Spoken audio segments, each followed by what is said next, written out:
Olá, estamos aqui para a correção dos exercícios de redação, que tem como proposta fixar o conteúdo já trabalhado. Nós temos aqui no primeiro exercício uma atividade onde vamos trabalhar a coesão e a coerência. Vamos organizar, né, os, os períodos de forma que ele se torne coeso e coerente. Vocês estão lembrados, né, que a coerência, né, se dá justamente na organização lógica do texto, né? E já a coesão são os elementos que vão ligar as frases, os períodos, né? Então aí nós vamos ter aí as locuções adverbiais, nós temos as conjunções, são elementos que trabalham justamente para poder tornar o texto todo ligado, né? É como se fosse uma grande massa e eu precisasse fazer, né, que todos os ingredientes ficassem bastante coesos, né? Bem homogêneos. Então vamos aí agora para a organização. Nós observamos que aqui pelas frases, a única forma que tem de você tornar esse texto coeso seria a partir dessa organização que eu vou falar para vocês agora. Observem que é, à medida que eu for colocando as frases, elas vão se tornando, né, interligadas, né? Vão se tornando todas parte de um mesmo texto.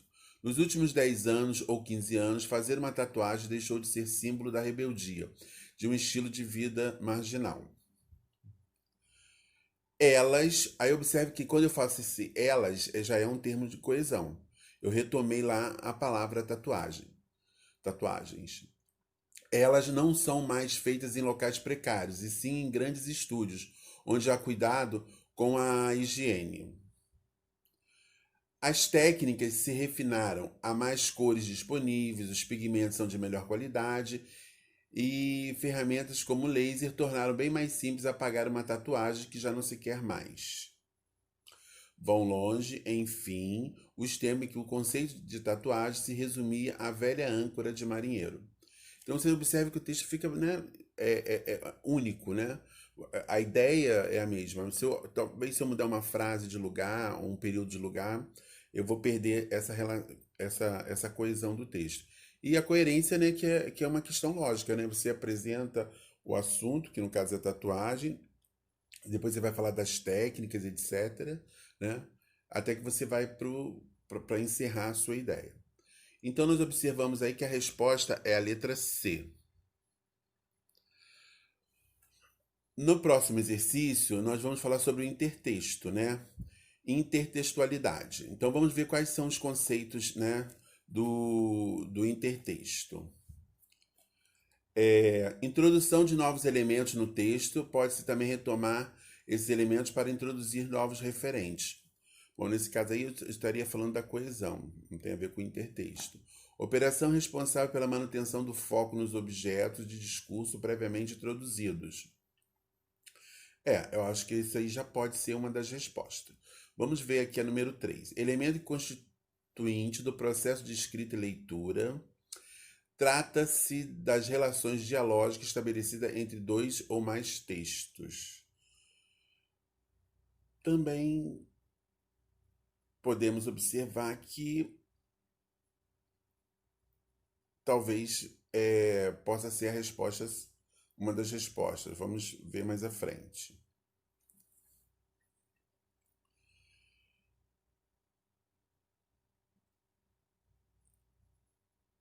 Pode ocorrer de maneira implícita ou explícita. Pode, né? A questão do intertexto pode, né?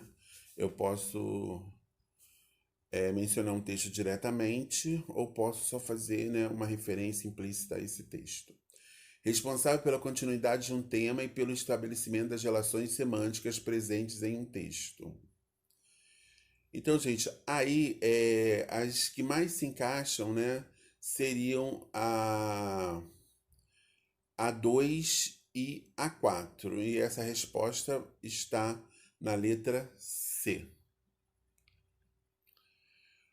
No exercício número 3, né, nós vamos falar um pouquinho sobre gêneros, né? Então, gêneros textuais. Partindo do pressuposto de que um texto estrutura-se a partir de características gerais de um determinado gênero, identifique os gêneros descritos a seguir. Nós vamos ver na tela seguinte a relação. E aqui nós temos as definições, né? Então vamos ver a descrição desses gêneros.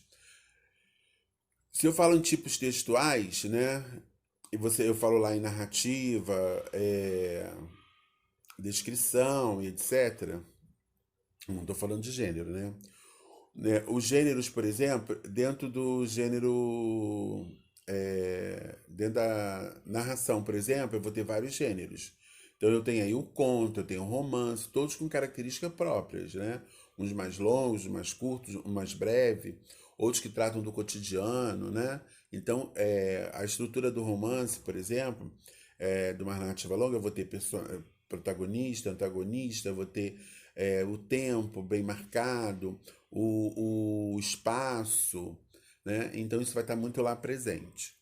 Então vamos ver agora as definições para ver se a gente consegue aqui identificar os gêneros. Tem como principal característica transmitir a opinião de pessoas de destaque sobre algum assunto de interesse. Algumas revistas têm uma seção dedicada a esse gênero. Nós podemos classificar isso aqui dentro das classificações possíveis que tem aqui, ó. Nós podemos classificar a entrevista, né? Dentro das possibilidades que ele nos oferece aqui. Esse gênero está dentro essa característica está dentro do gênero entrevista, né? Caracteriza-se por apresentar um trabalho voltado para o estudo da linguagem, fazendo de maneira particular, refletindo o momento, a vida dos homens através de figuras que possibilitam a criação de imagens. Gente, a poesia é que tem essa característica, né, de criar imagens, né, figuras de linguagem, leva você a refletir sobre a vida, né? Enfim, a poesia ela trabalha muito essas questões. Gênero que apresenta uma narrativa informal ligada à vida cotidiana, apresenta certa dose de lirismo e sua principal característica é a brevidade. Então, dos textos que eu falei anteriormente, dos gêneros que eu falei anteriormente, nós vamos observar que a crônica, ela está dentro dessa possibilidade, né? Na verdade, ela é um texto breve, né? Tem como foco o cotidiano, o dia a dia, né? Aquilo que está acontecendo, né? E o autor, ele trabalha com essa questão assim, de uma coisa bem, bem informal. Linguagem linear e curta envolve poucas personagens que geralmente se movimentam em torno de uma única ação. Dada em um só espaço, eixo temático e conflito, suas ações encaminham-se diretamente para um desfecho. Bom, aí nós vamos ter o gênero textual, o conto, né? O conto ele tem essa característica, né? Porque como ele é uma história mais rápida, o eixo dele vai estar ali, o personagem. O espaço, ou é um espaço psicológico, ou é um espaço físico, onde normalmente não vai se ter construção de outros personagens. Você às vezes nem vai construir o seu personagem principal com tantas características, né? Você não vai ter tempo de descrever muito esse personagem. Você vai direto para o clima e o desfecho da história. Aquela parte de desenvolvimento que a gente tem no romance, ela não aparece. Então nós vamos ter o conto. Esse gênero é predominantemente utilizado em manuais de eletrodoméstico, jogos eletrônicos, receita, rótulos de produtos, entre outros. Então, gente, nós vamos ter aqui, ó, a letra C.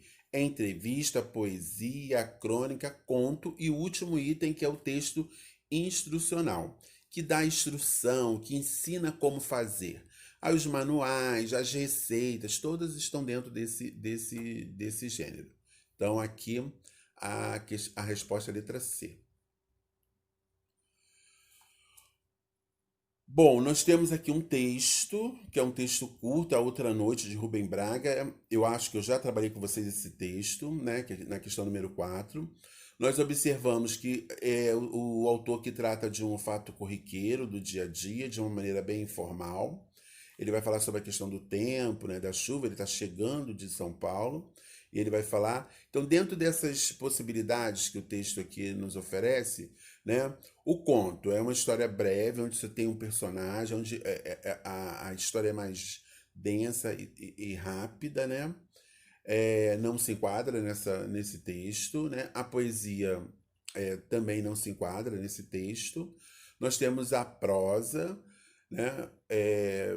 Também não é essa proposta de quando eu vou falar de gênero literário, né? De gênero textual. Então aqui o que se enquadra é a crônica, né? Rubem Braga escrevia bastante crônicas, né? É um autor que, que tinha essa coisa de esse olhar, né? Do dia a dia, né? De olhar as coisas que estão no nosso cotidiano, que é bem interessante. O diário vocês já conhecem, né? O diário é um relato pessoal. Então aqui a resposta é a letra D. Bom, nós temos aqui um outro texto, ele é um texto um pouco mais longo, né? Ele vai descrever a personagem. Vocês observem que é importantíssima aqui a descrição para que você imagine, crie uma imagem desse personagem, que você perceba, né, como o personagem. Então é importante aqui trabalhar com a questão da descrição. Observe que ele fala assim: o leão abriu a bocarra de dentes amarelos, não era um bocejo.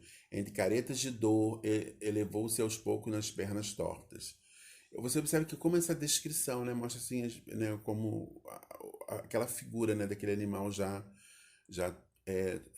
desgastado pelo tempo, né, pelos maus tratos, etc, né?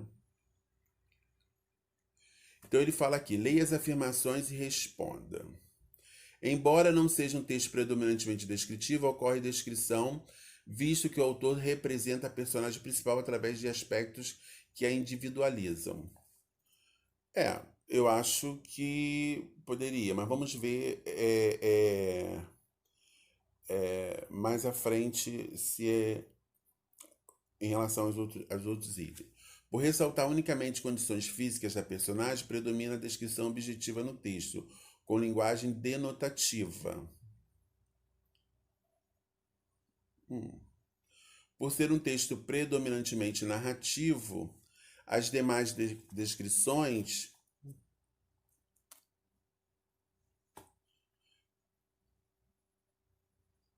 as demais formas, desculpa, descrição e dissertação inexistem. Nem existe dissertação aqui, né?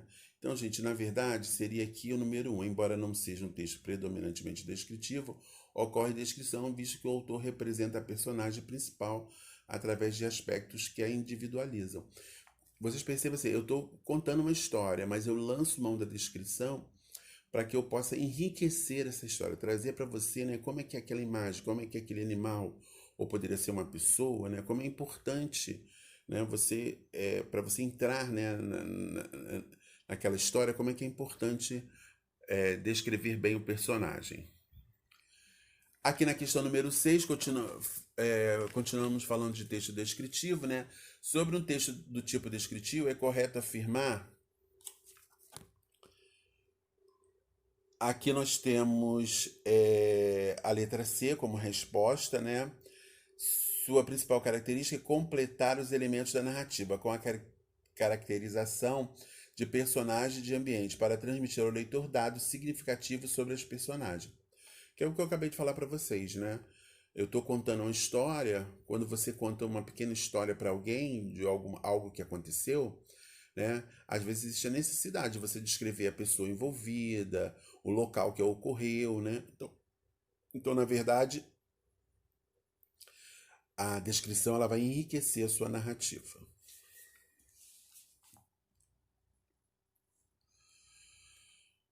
Bom, aqui na número 7 nós temos uma charge, né? A charge ela trata de um assunto bem atual, que é a questão da internet.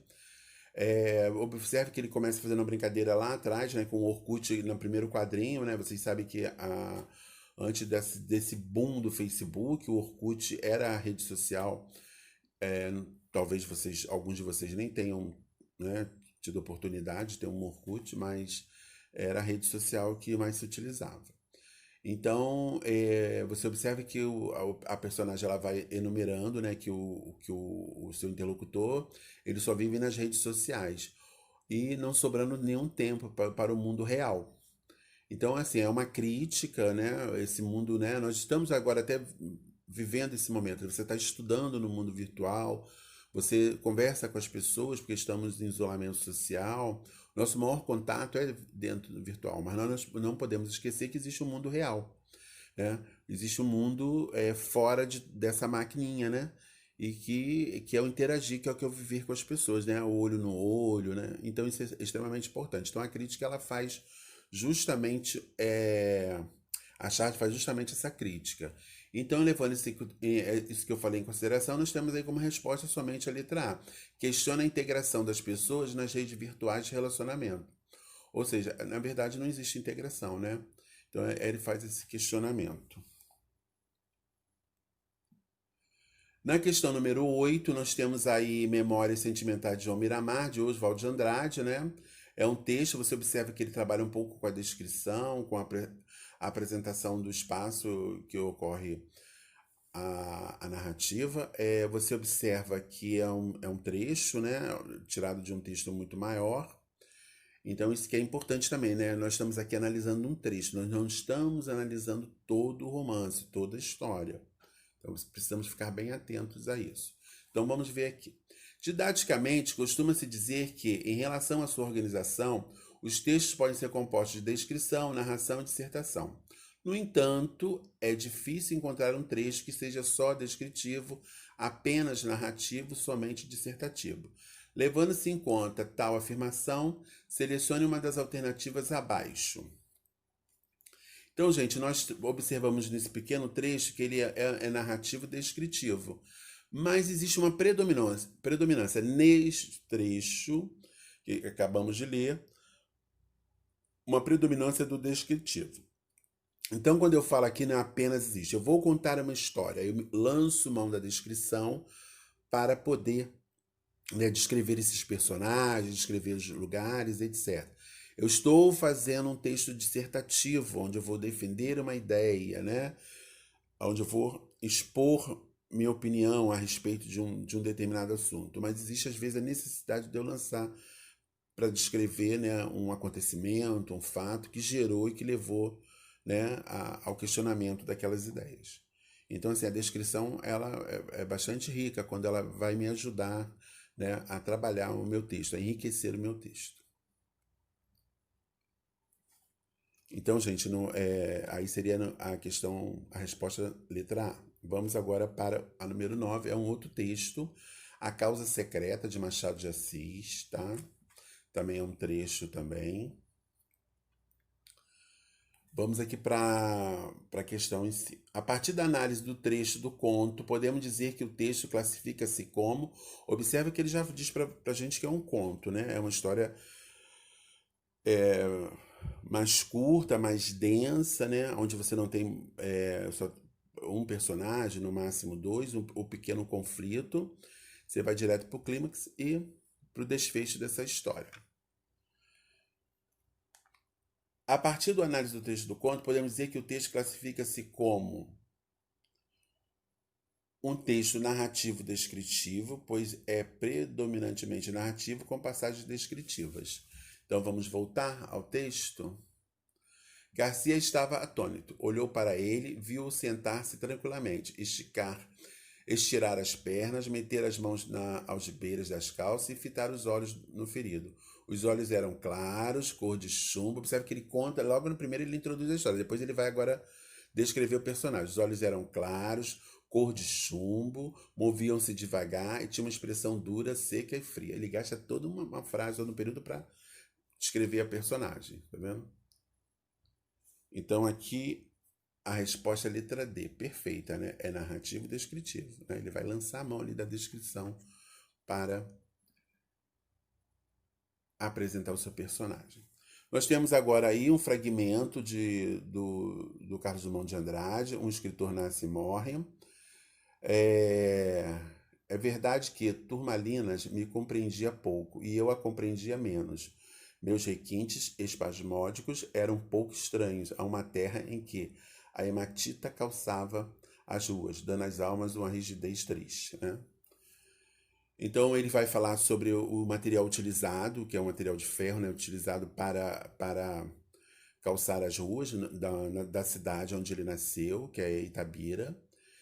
Drummond ele conta muitas coisas da sua infância, né? Como essa cidade, a maneira como as pessoas viviam, como era a vida nessa cidade, é, é, o, o influenciou, né, para o resto de sua vida. Ele vem morar no Rio de Janeiro e aqui ele se encanta com o Rio, mas sem perder, né, aquela a relação que ele tinha com a sua cidade. Embora o conto seja um gênero fictício, essa passagem corresponde a aspectos autobiográficos. É fictício, mas ele conta a história dele, da cidade, de quando ele era pequeno, de quando ele era criança, enfim, acaba sendo autobiográfico. Percebe-se que o trecho faz uma intratextualidade, ou seja, intertextualidade com a própria poesia do autor. Marque a alternativa correta. Então, gente, aqui nós vamos ter também a letra C, onde ele vai falar justamente da cidade dele. Ele vai falar: alguns anos vivi em Itabira, principalmente nasci em Itabira. Por isso sou triste, orgulhoso, de ferro. 90% de ferro nas calçadas, 80% de ferro nas almas. E esse alinhamento de que na vida é porosidade e comunicação. Então, gente, ele vai falar sobre Itabira, sobre a sua infância, né? Ele se refere a essa tristeza que ele sentia, que ele percebia, né? Por ser uma cidade de ferro, né? Na cabeça dele. Então, isso trazia uma certa frieza, uma certa tristeza às pessoas. Então, aí você percebe, né? É ele conversando com o próprio texto, né? Construído por ele, né? Isso que é bacana, né? Que é uma poesia que conversa lá com o texto dele em prosa, né? Muito interessante. Se você for estudar Drummond, né, ele é muito próximo da nossa realidade, né? Ele é um menino que nasce numa cidade pequena, do interior, e ele vem para o Rio de Janeiro, né? Então é uma caminhada, né? Como ele saísse do mundinho dele e fosse para um mundo maior, né? Se você pensar isso numa era que você não tinha ainda, né, essa globalização, né? Como isso o transforma, né? Bom, gente, nós temos aqui o gabarito, né? Caso você só queira olhar as respostas, né? Confirmar as respostas. Agradeço a vocês pela atenção. Como eu já venho dizendo a vocês, estudem dentro da possibilidade, eu sei que é muita coisa. Lembre-se que estudar não é só pegar um livro, um caderno, né? Quando eu vejo um filme, quando eu leio um livro, algo que eu gosto, uma revista, uma resenha, uma crônica, né? Quando eu converso com as pessoas, de alguma forma eu estou aprendendo. Isso é extremamente importante, né? Leiam coisas sérias, coisas responsáveis, enfim, coisas que tragam, que possam enriquecer você como indivíduo, como pessoa. Um abraço e até a próxima.